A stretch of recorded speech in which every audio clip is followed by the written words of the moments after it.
Welcome to Plan and Practice channel. Today we will see management functions and organizational process.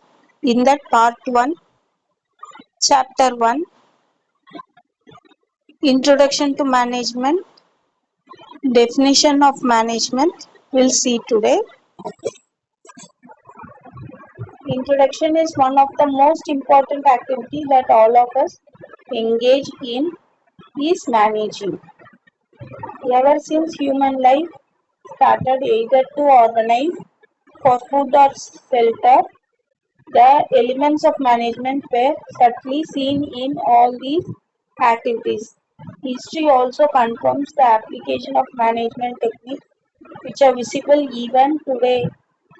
The Egyptian pyramid built centuries ago are evidence of excellent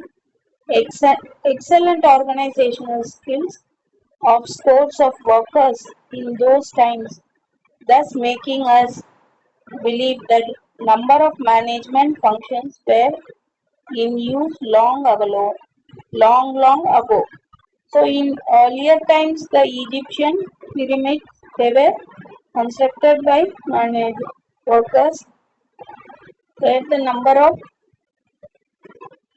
managing the process would have been involved or existed those times. So that time itself management was there. Similarly, Indus Valley civilization also demonstrates the use of management techniques of a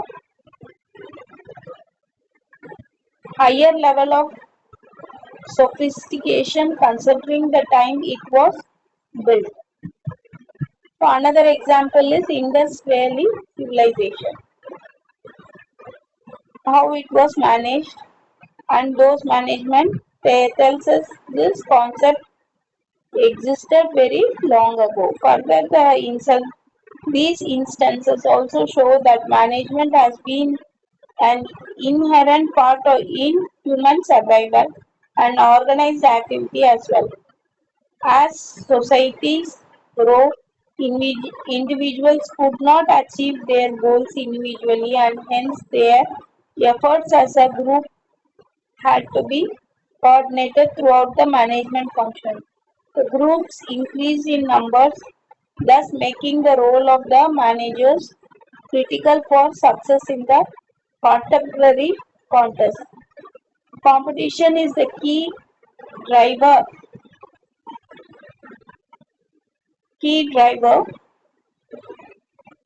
for individuals and organization in the current context.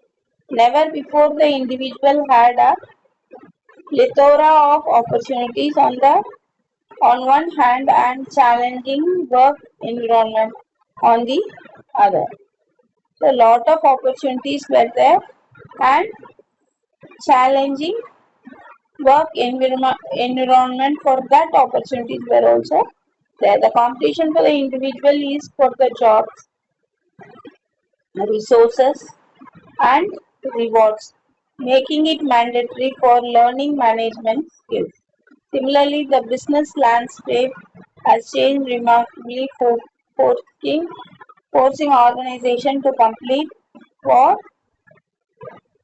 compete for contracts, clients and customers to effectively manage and deliver, retaining the clients, customers, so all so as to gain competitive advantage.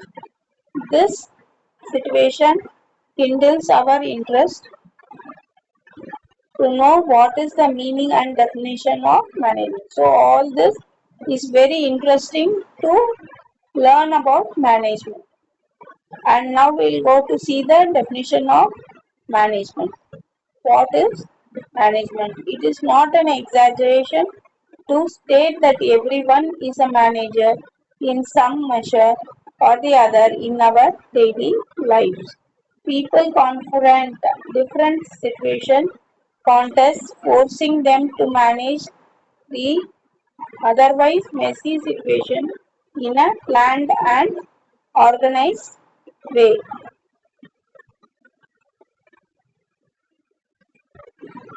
So as to achieve the goals. The levels, however, vary depending on the actors and actions.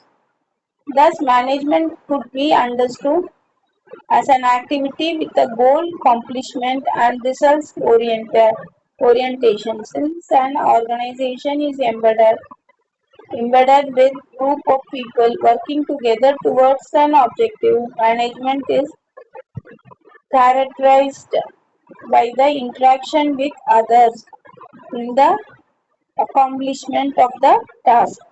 It is in this context that Mary Parker defined management as the art of getting things done through the efforts of others. Although this definition relates to the accomplishment of the task and the people dimension, it has been elaborated further by Harold Kuhns and O'Donnell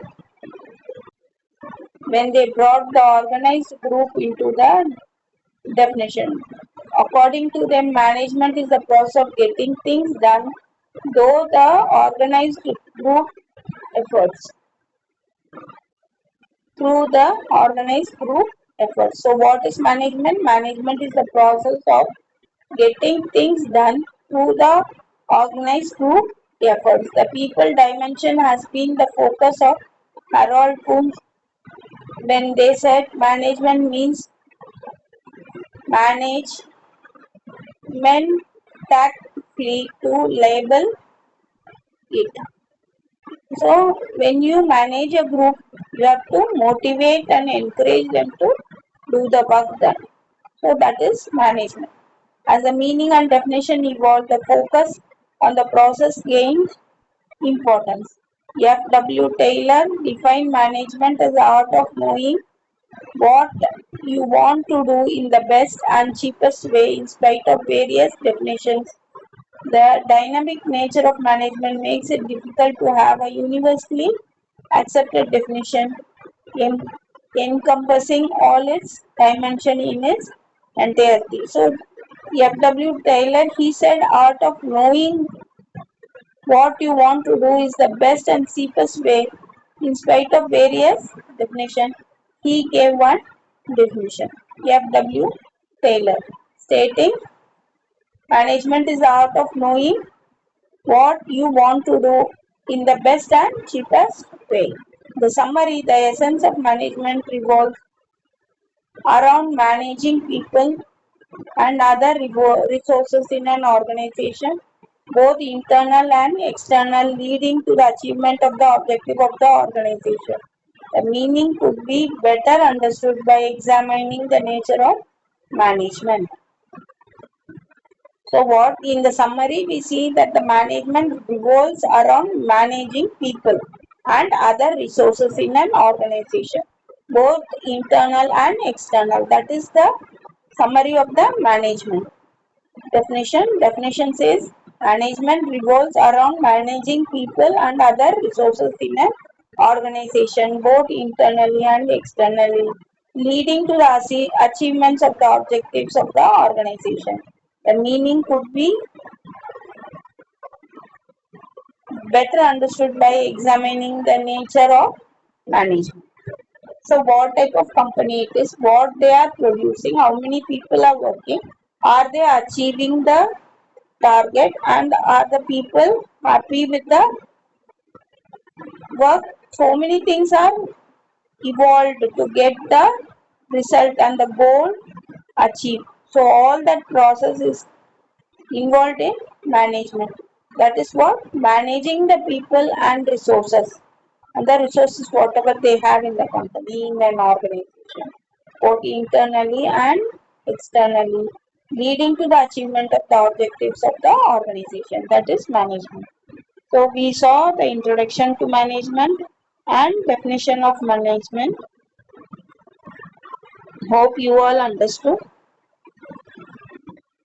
Thank you for watching. Happy learning.